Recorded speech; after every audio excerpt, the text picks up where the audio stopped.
Yes, yes. Here we go. Live once again here with the Re-Entry Connect podcast. Yes, special guest once again, my brother Rodney Derrickson, wrongfully convicted with about 30 years in prison before they got overturned his sentence, man. Now he's a free man. We appreciate having him on the show. We know that this show is all about giving people knowledge and understanding, resources. Here it is, man. We had juvenile lifer once upon a time, but now he's a free man. But nonetheless, y'all know how I like to do it. I like to jump straight in, to a story. I don't like to tell nobody else's story, but I'm allow him to go ahead and share his own story. So without further ado, brother, Mr. Rodney, man, we appreciate you being here on the show, man. Go ahead and introduce yourself if you can, please.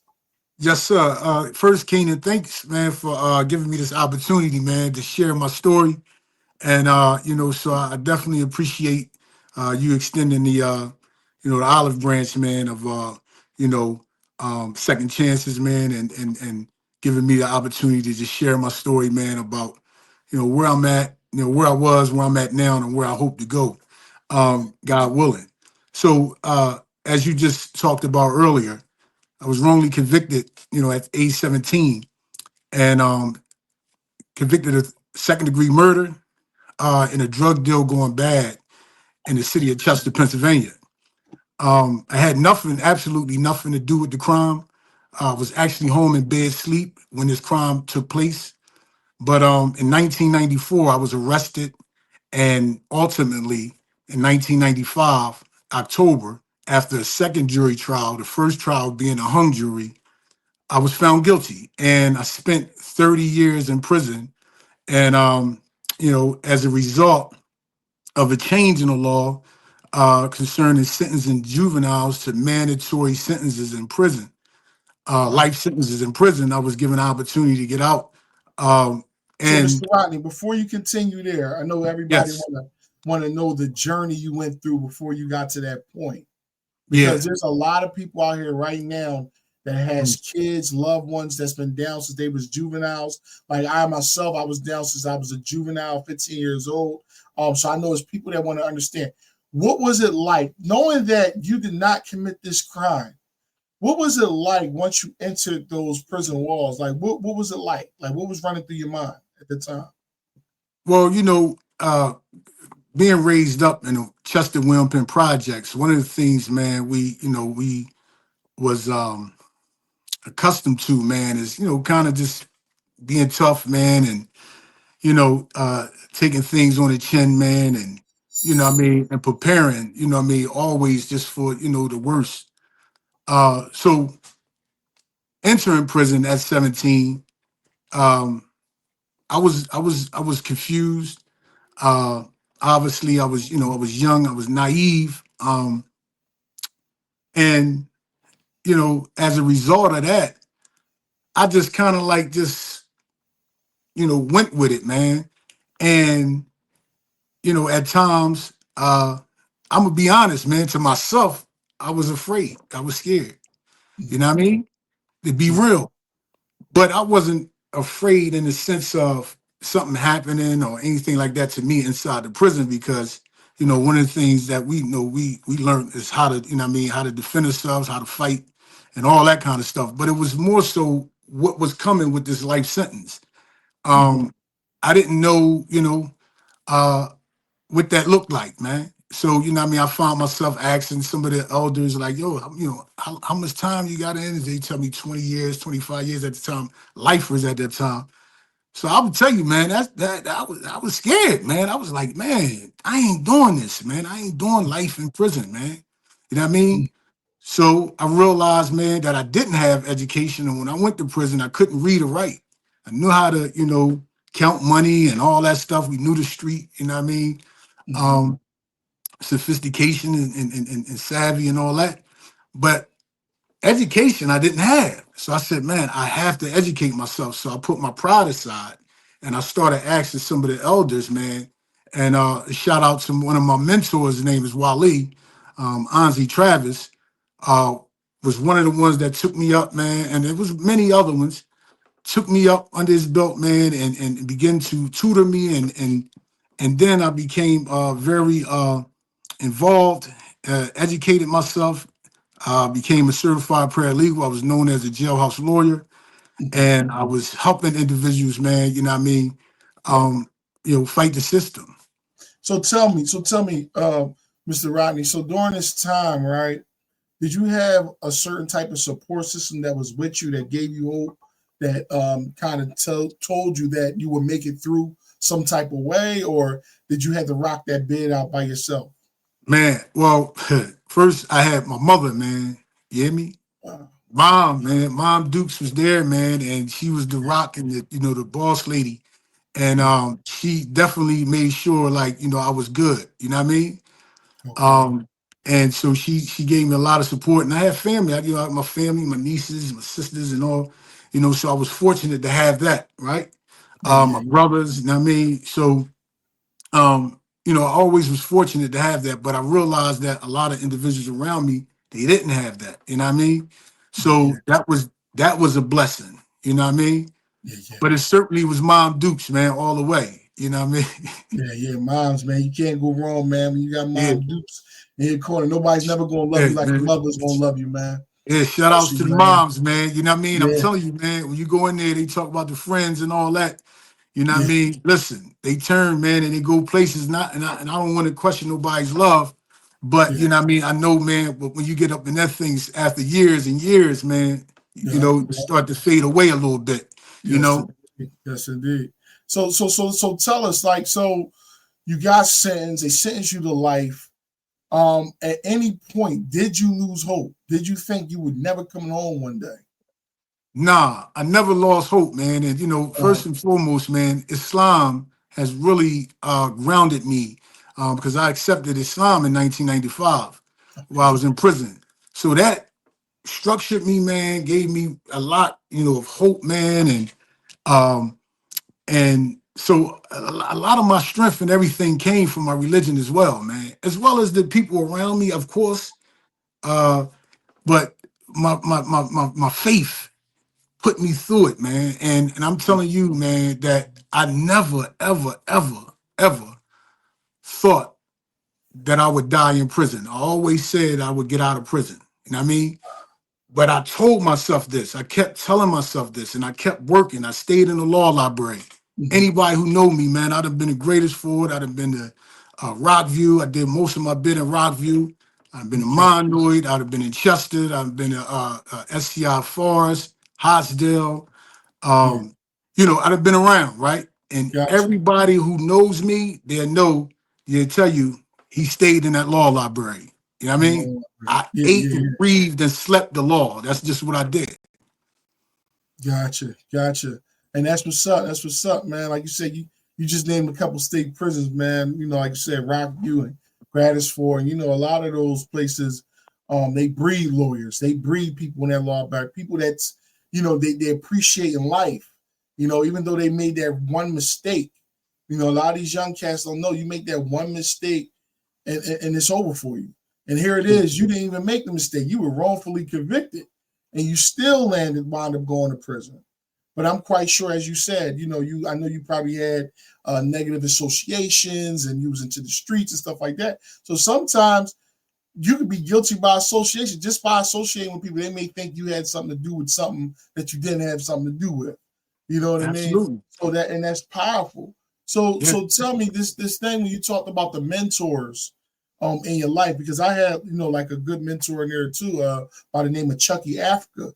But Chucky Africa, he passed away, and I'm quite sure you know about the African move and things Yes. like Yeah. that, West Philly, the bomb and stuff like that. Yes, sir. They were some good mentors, him, the Smiley Akbars, and a lot of these people, over time, even though they was wild and once upon a time, but then they came with a bunch of knowledge and wisdom once they came to their consciousness of knowing, like, yo, this is not it. you That's right. know and that's so share some about that mentorship and how that helps you out and how it helps you navigate, but not only help you navigate, but how did you choose the right mentor, because there's grown men in there that act just like kids. So how Yeah. was you able to Yeah. distinguish which ones to how did you weed that out? Well, first of all, coming from the streets again, what I mean, who's who and what, I mean, who's playing games and who's not, what I mean, all that stuff, right? Yeah. And so you able to, see who's who, right? And it's about consistency, what I mean, and being consistent and you know, not 1 minute saying this and then the next minute doing that, right? Mm-hmm. Because you lose credibility when when that happens. But we talk about mentors, right? And and as I said, I had many, but one, Irvin Moore, Mr. Irvin Moore, we called him Professor. I called him Professor Irv, right? When I was in Rockview, I met Irv, and I know Irv, you know what I'm saying? Mm-hmm. And so Yeah. it was the people of of his ilk, you know what I mean, that I was able to gravitate to, you know what I mean? And they Mm-hmm. they took me under their wing, man, and gave it to me, spoon by spoon. They ain't forced it on me, and and I wanted it, so I went and got it. Mm-hmm. But it was so many. Like, I had an old head named Floyd, Chill. He was one of my law professors. I called him my law professor. Okay. Paul Perry, I call him my criminology professor. You know, these bulls is, I mean, guys that actually really grounded me, man. And it's so Mm-hmm. many. It's so many. And if I forget, some of the names, forgive me. But Yeah. and I'm asking that they forgive me, but they know in my heart that it's love. Yes, sir. Yes, sir. Yeah. Yeah, and that's powerful right there, man. Especially in a place like that, not knowing who to trust. You may think like that. This person be walking the track with somebody for weeks, months at a time. The next thing they turn around and try to get you stabbed up. You know what I Yeah. mean? Like how many Yeah. times have we seen that? People that's supposed to be Yeah. certain cliques, and next thing you know, they getting razor blade, buck 50 all over the Yeah. face, stabbed in their neck. You know what Yeah. I'm saying? How many Playing times have we games. seen Yeah. that? You A know what I whole lot of mean? games. So And you the got whole to know idea. it's important. It's important that you know who's who and who's you're dealing with. Yeah. And again, that shows itself. Yeah, absolutely. So take us on that journey when you found out that you were about to transition, that you was about to come home, right? Like, what was that feeling like after spending? Because right, you've been home what 50 days now, right? I've been like About about 53 days, man. I've been 53 home, days. man. I So came you home freshly December. home Yeah, after a 30-year bid. yeah, A 30-year bid. You've been there 30 years. You know what I mean? Some people can't even fathom that. They can't even yeah, remember where they was at 30 years ago. But here you was there 30 years. What was that experience like, right? Of you knowing that you coming home, but you done lost almost more than half your life due to a wrongful decision by a judge, jury, et cetera, et cetera. yeah. And I mean, and I think that first, we when we talk about the system, it's a system that has a process, and it starts with the police doing an investigation, right? Then the police, once they finish their investigation, they writes their reports and it then issue a cause of probable cause of arrest warrant, which is signed by a magistrate judge, and then that case is then given to a district attorney, assistant district attorney, and then assigned to assistant district attorney, and then that individual prosecutes the case based on what was developed in the investigation. Gotcha. So it's components to it before getting to the jury, yeah, I mean, and the judge, or the judge and the jury, excuse me. Mm-hmm. So I just want to make sure we note that process, because in those processes, the early processes, that's where a lot of mistakes happen at. Mm-hmm. Um, and which we have poor police investigation, witness cooperating for favorable treatment and deals because of outstanding cases or charges that they may have pending. Um, so just But it's, now hold it's up. But now it's a hold up though. process. Yeah. But real quick, I mean to interrupt you, Mr. No, Rodney. no, sir. But Go now, ahead, man. but now you went to prison at 17 years old. Now I know Hmm. that one of the laws that it says that that age or ignorance is no excuse, right, Right. for That's you right. not to know the law. So here it is, you're a kid, you really don't understand the law, so you're really relying on the decisions of a lawyer or a public defender, et cetera, et cetera. So Yeah, now, yeah, so it took time for you to understand the totality of your case in general, correct? yeah. And that's right. And that processes and new processes. You Mm-hmm. know, we find ourselves, I mean, we then assign um public defenders that might not be experienced or have the resources to match the district attorney's resources. So if poor, black, and don't have, you know what I mean, the necessary funds to build up a Mm-hmm. good solid defense for yourself, Yeah. the chances are you're likely to be found guilty. And that's sad to say, um, but that's the reality. And it's not just my reality; it's the reality of so many others, that I've, seen and reading over individual cases. I'm talking about just basic, um, motion practice, right? Yeah. Things would have been different, a lot different, even in my situation, So there is definitely a components to this whole process that gives individuals, like myself, injustice. You know what I mean? Yeah. So, and if I can, I want to just talk about just the importance of having, adequate counsel. And again, I didn't know what was going on, so I relied on a public defender at the time, Mm-hmm. um, to really, assist me. I had a hung jury the first trial. I'm like, Mm-hmm. man, the second time, I know the jury's gonna get it right, and I'll be found not guilty. Mm-hmm. And it didn't. But the lawyer I had, he just was totally ineffective. Um, and as you learn the law a little bit, sometimes it's too late because you got time bars, post conviction time bars that has to be. Your PCRAs have to be filed within a year after Mm-hmm. your final judgment and stuff like that. So by the time Yeah. you get to learn anything of what's going on, Mm-hmm. you're time barred out of court. Yeah. That's it. You know, so most of the individuals that I've assisted that I know, that's the reality. That's their reality, and that was my reality up until the Miller versus Alabama case came down, which really opened the doors up for me to get back in court and being able to continue to litigate my case now today. Mm. Wow. Wow. So you went through this. You found out that you had a loophole in the case. You made the appeal. You came back. They said, "Wow, you're going to be a free man." Yeah, What and is and running? Mm-hmm.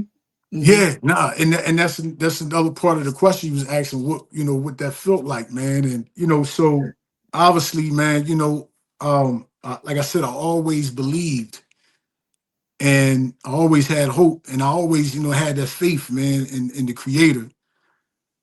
Um, and I remember at my resentencing hearing, I talked about the things that I've done, um, to approve myself. But I remember one thing I said to the judge. I said, Your Honor, I said I had two choices. I said I had a choice to either live or die in prison, and I chose to live. And I explained exactly what that meant.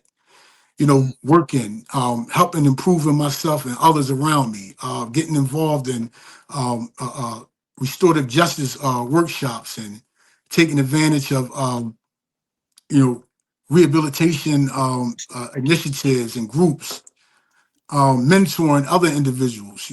Uh, I took advantage of that. Even when I was a lifer and some DOC policies prohibited lifers from even being a part of any kind of education programs and stuff. So what we did was, and some of the senior lifers, people like, the Herbs and and them, right? Yeah. Them guys was able to get their degrees under the Pell Grant before it Telegram. actually was stopped under the 1994 Crimes Bill. Yeah. Um, So we used to utilize their knowledge, and they used to put together workshops and stuff like that. You know what I mean? Individuals like him, and we would take advantage of that. You know what I mean? When we have lifer meetings and stuff like that, we would, you know, uh, like dudes took Toastmasters, for example, and they would get up and show individuals how to speak and how to talk and how to write legislators, how to, you know, write basic motions and stuff like that, man.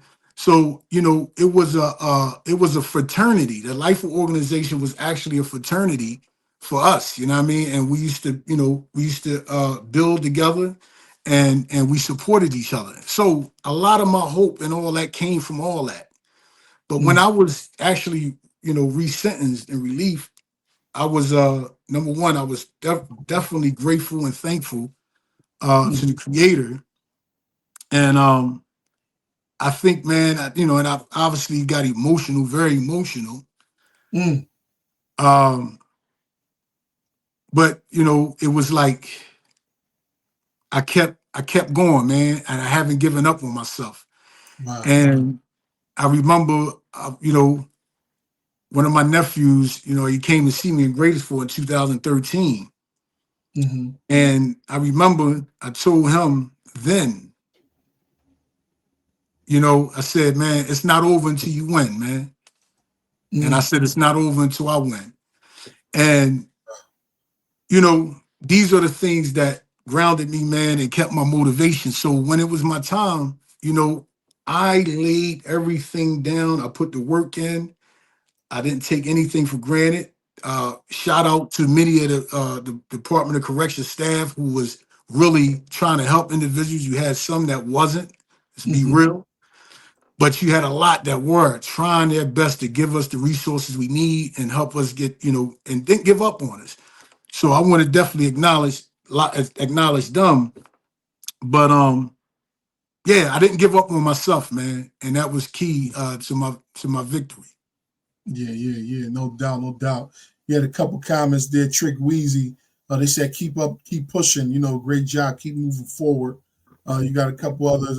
Brother Universal Kel. He said, man, to the extraordinaires. A lot of people that's listening in right now, man, they definitely taking a lot of your info and your understanding because there's still people fighting, trying to get Yes, out. sir. Yes, sir. So many people. I'm not saying that everybody's innocent. I'm not saying that, and I don't wish jail on no man. Period, because we know what it is to go through that. But there are a lot of people that are innocent that are wrongfully convicted due That's to right. corrupt cops, due to a lot of underhanded stuff going on with the legal system. Yes, sir.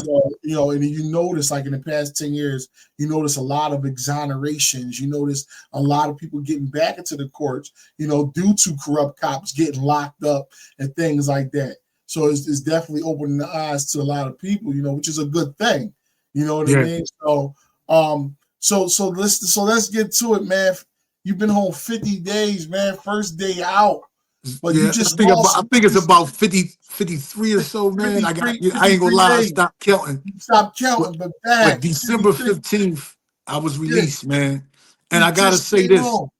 I gotta say this, man, because today is a special day, another special day, not just being released, Yes, but sir. I definitely want to shout out to my daughter, man, Cheyenne.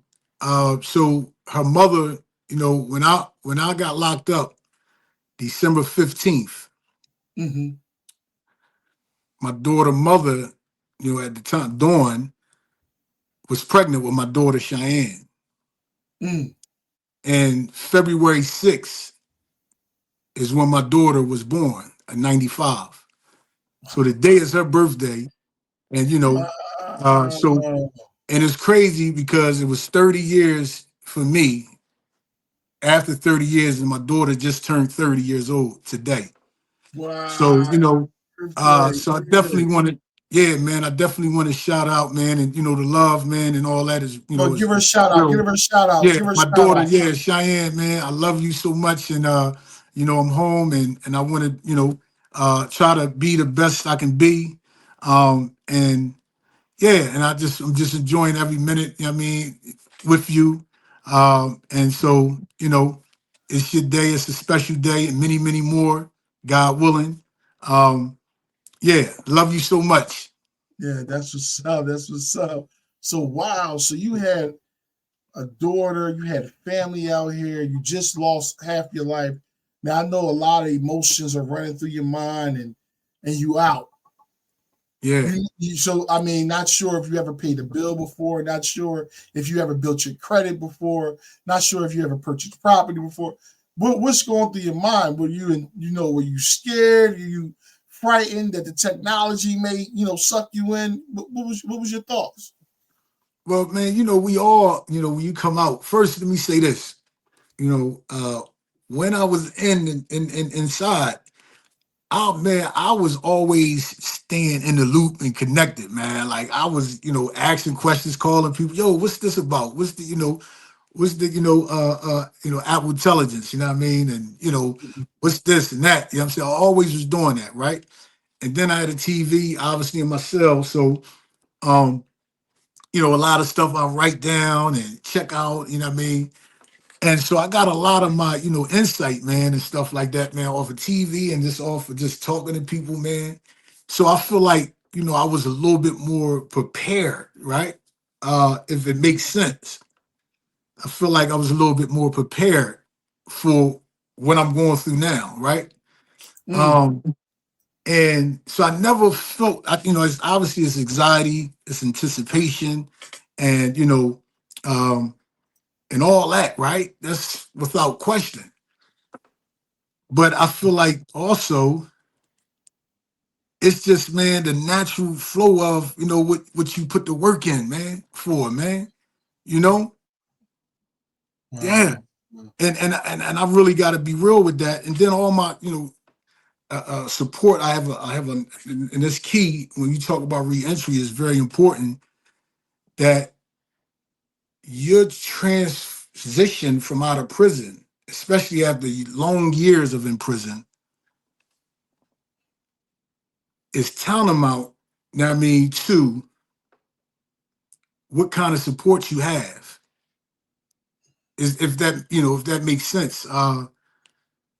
And I can't underestimate the kind of support that I have, man, because I have a lot of support, you know what I mean, and family and friends and everybody, man, over the years that I've connected with, that stayed in touch with me, man, and all that, man. And shout out to everybody, man, my family, friends.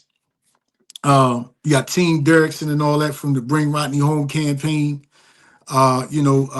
Josiah, Kelly, Avery, Professors Mark Howard, and Marty Tanklet from Georgetown University. You know, Maria from Pitt Law.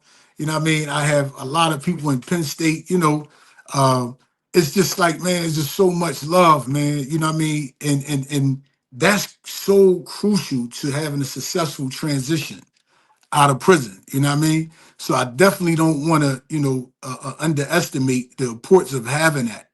You know, so it's been a blessing. Wow, wow.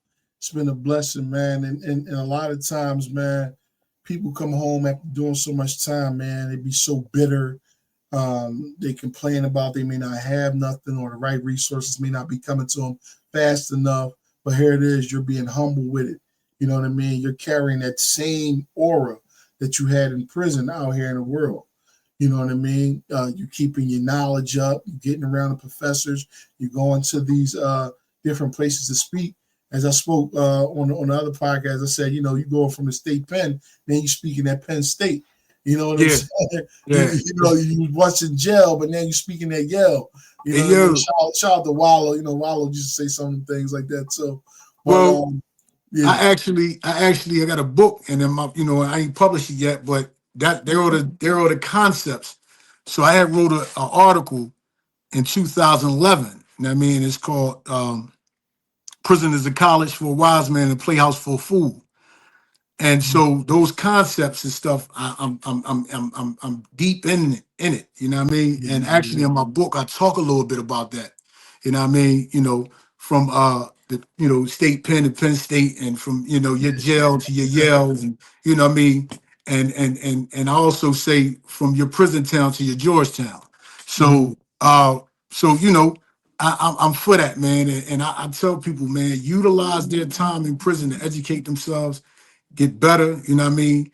So many people have written me off, but God has a different plan for me. And I'm saying, if you put the work in and you just, you have patience with yourself, Mhm. you're gonna be all right. You know what I'm saying? You're Gotcha, gonna be all right. gotcha. And This is Ben Hilton. He said great title. It's a nice title that you got there. He tuning in over there on LinkedIn. We okay, appreciate beautiful. that. Yes, sir. And Yeah, that yeah. article is actually posted on LinkedIn Oh, as nice. well. You know what I mean? Prisons Yeah, and yeah, yeah. scholars, college for wise men, playhouse for food. That's actually on LinkedIn as well. Nice, nice. Uh-huh. Yeah, yeah. So tell us. So where do you see yourself? And I know it's pretty early. It's pretty early to say. Which I tell a lot of people. Sometimes you got to live a little bit in the right way. Live a little bit to understand what's out here, how life flows, and things like that. So, where do you see yourself in the next like 6 months to a year, or where would you like to see yourself? Well, I'm just right now. I'm just appreciating the moment, and I'm letting that be the destiny, right? Hmm. Uh, and I'm going to continue doing what I've been doing, man. And that is not, number one, believing in myself, connecting with others. You talking about, when I come home, I've been from day one, man, I've been working. I've been volunteering, as a local food pantry joint I volunteer at, what I mean, every first and third Thursday. I also have, it's another spot, church that I go down and volunteer at. They have a hub Wednesdays where they share resources about reentry and all that man. People, just there supporting each other, man. So I show my face and I grace the place and show my face, you know what I mean? And I just try to just share my story, man. I share my story and it's so much acceptance, man. People, is just embracing me with so much love, man. And what I mean, it's times, man, because I call myself a strong individual, right? So I try not to show, any emotions, man, Yeah, but yeah, at times, what I mean, yeah, when I come in for the night and I start, reflecting on my day and how I spent it yeah, out yeah, of nowhere, man, I just start, what I mean, naturally mhm, flowing, man. And yeah, so, it's a beautiful thing, man. So I'm doing that. I'm working, I'm meeting people. Um, um, you know, just man, I'm yeah, blessed. I mean, I'm yeah, blessed, man. man, and I'm just grateful, and I'm not taking any of this, man, for granted. Going to the supermarket, for example, man. My first time I went to supermarket, I went to Dollar Tree. My first night out, man. I took all our pictures and stuff like that. You know what I mean? The experience, right? I Yeah, went, to the bank joint, cashing a check, like, you know what I mean? And, going to all the little restaurants and all yeah, that yeah, stuff, right? yeah. Going Hmm. shopping. You know what I mean? I never did that. Using the access card to show me I'm a fast learner. I'm a visual learner, so I learned how to use the iPhone and all that. My nephews and them, shout out my nephews, nieces, and all, you know what I mean? My Hmm. team and all that, you know what I mean? They sharing the screen with me. Look, here, you do it like that, boom, and I pick it up. So, shout out to them, man. Also, but yeah, so all the pictures and all that, I'm lining them up to send them back, you know what I mean, back in. Yeah, yeah, yeah, Because I yeah. want I want them to see, man, what it's like. And I want them to be inspired, man, to continue fighting and also when they come home, they do the same thing. You feel me? Yeah, They yeah, volunteer, go out, you know what I mean, help, seniors and stuff, man, with their bags and stuff like that, yeah, man. I'm yeah. talking about I really enjoy doing that. That's it, man. That's it. You know, I Yeah, really enjoy doing that, man. And yeah, and they appreciate it. They like, yeah, man, you should see the smiles and the yeah, everything that yeah, I yeah, get. yeah, yeah. Yeah. It's real, man. It's a And it's beautiful crazy thing. because it's crazy because, like you said, by you doing even acts of service like that, people will look at you and won't even know your story. So you came out without a smell of smoke on you, man. You went through the fire without being burnt.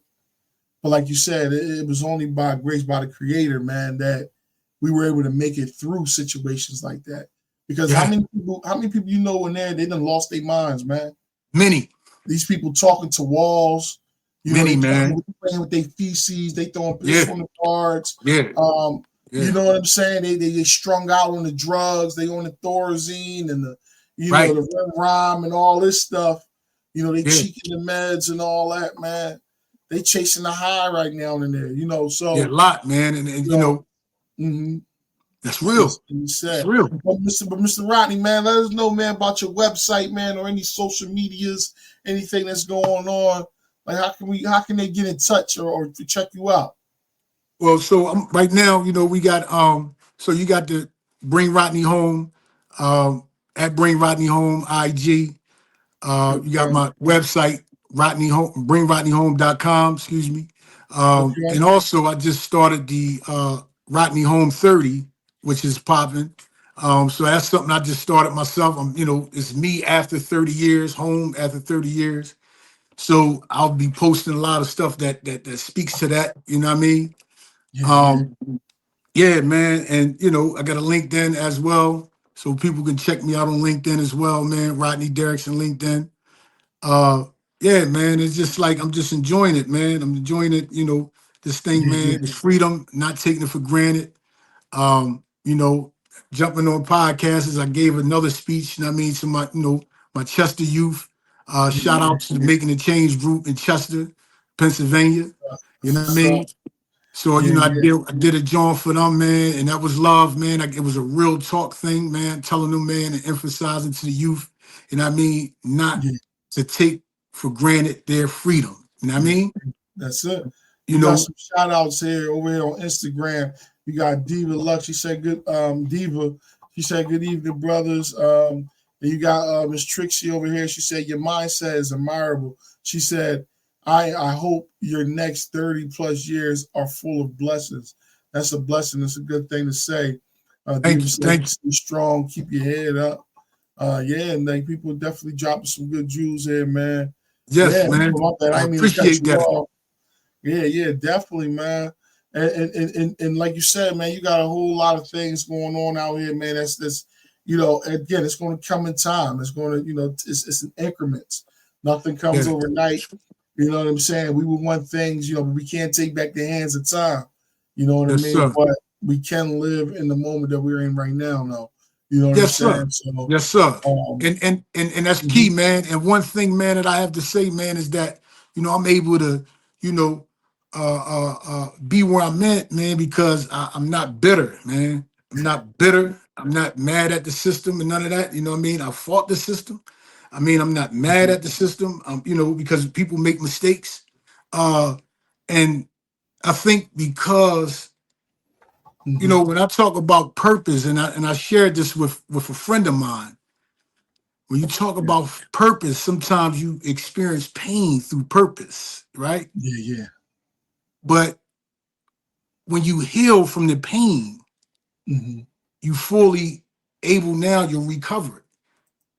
So mm, now you're able to function, you're able to go again, right? right, So when you experience pain through your purpose, it's just temporary. It's going to heal itself. You know what I wow, mean? wow, So, that's and I think powerful. that's where I'm at with my approach and how I look at things and my outlook. Um, and I mean, I was also a certified peer support specialist while in prison, so I had a lot of Yeah, mental health training, um, recovery, crisis intervention, and first aid, and mental health first aid and stuff like that. I got a lot of that training, man. yeah, yeah, So yeah, that yeah. really helped me. It helped me position myself to really, be empathetic. Mm, To really be empathetic, man. mhm, And once I was able to do that, I found that the people that was coming to me for help and assistance, in the ear to listening to, right? To listen to, Yeah. they actually was teaching me. Wow. Teaching you. Real rap, man. That's deep. And one of them was how to listen. How to really listen, man, and dig in and put yourself in somebody else's shoes, you know? Yeah. Absolutely. So, Mr. Rodney, if you could talk to the people right now, somebody that's listening in the jail cell, somebody that may be in a recovery house, somebody may be in a reentry house, whatever the case may be, what type of hope or type of words of inspiration would you give them right now? I would say, man, because I'm not going to jump on this podcast and make it feel like it's just easy as 1, 2, 3, because it's not. Mm-hmm. Times, man, is difficult, it's hard, and I understand it, and we understand it. But what I would encourage individuals to do is not give up on themselves, not lose the love and value for themselves. Because once you do that, it's over. It's over. Believe in yourself, first and foremost, not nobody else, yourself. You know what I mean? Once you're able to believe in self, everything else is going to come out, and people going to see that. When you have confidence, man, look at an individual that has confidence, right? They get attraction.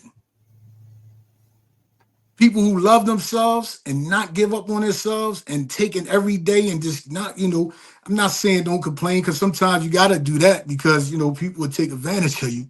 You know what I mean? Say, oh, it's too much now. You know what I mean? But when they see you struggling and they really see you sincere and you doing everything and every effort to maintain, they going to come out, man, and doors will blow open for you. So I would urge individuals, especially in the inside, to never give up on themselves. Don't lose hope. Don't be afraid to say, yo, I ain't following that. You know what I mean? That's not where I'm at, man. And that would be my insight, man. Because I don't want to give advice. I don't think we should be giving advice, but that's my insight. That's totally understandable, totally understandable. And we really appreciate you coming on here, sharing your story, letting us know. I know there was another thing that you were supposed to share about the GoFundMe. Share about the GoFundMe account. My fault, man. Well, listen, again, the power of people, man. And, so individuals, set up a GoFundMe, Team Derrickson, they did that for me. And, there's been a lot of individuals that contributed to that, believing in me. And I just want to thank them for their support, and for giving me opportunity, because obviously you said I had to pay rent and all that stuff, man, and get some clothes for myself, you know what I mean? So I want to definitely thank everybody who donated to my GoFundMe. And if anybody able to do it, I would definitely appreciate it. It would be a beautiful thing. And trust me, I'm not just taking this as just, a cash check. I intend to pay it forward.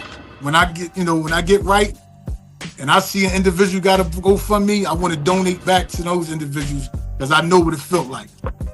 So, yeah, absolutely. Yeah, and without further ado, you already know it's Keenan Hudson. I'm your host here with the Reentry Connect podcast. We appreciate having Mr. Rodney. Yes, Mr. Rodney is innocent. After spending 30 years in prison, he made it home. Been home a little over 50 days. Freshly home, y'all.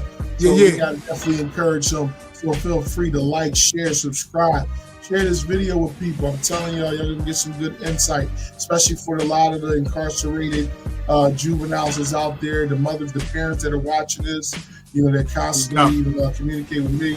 There's some real good information here. And feel free to reach out to him as well.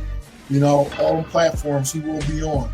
So without further ado, Mr. Rodney, we appreciate having you. If you want to share something, feel free. Yes, And we sir. out Well, here. I have one thing, man, that I'll be remiss if I didn't share this. Uh-huh. So yesterday I was invited to the Capitol, Harrisburg, and legislator from Chester, Pennsylvania. One of the legislators there, Mm. Representative Carol Kazim. I want to just say thanks to her, man. She invited me as a guest to the Capitol, Mm-hmm. and she really she gave a speech about my story. And so I wanted to take the moment to just thank the legislator for uh, for her service in the Chester community, and not only just that, but also for what she did. And it takes courage, you know what I mean, to do that. And so I appreciate that. And then it's on YouTube.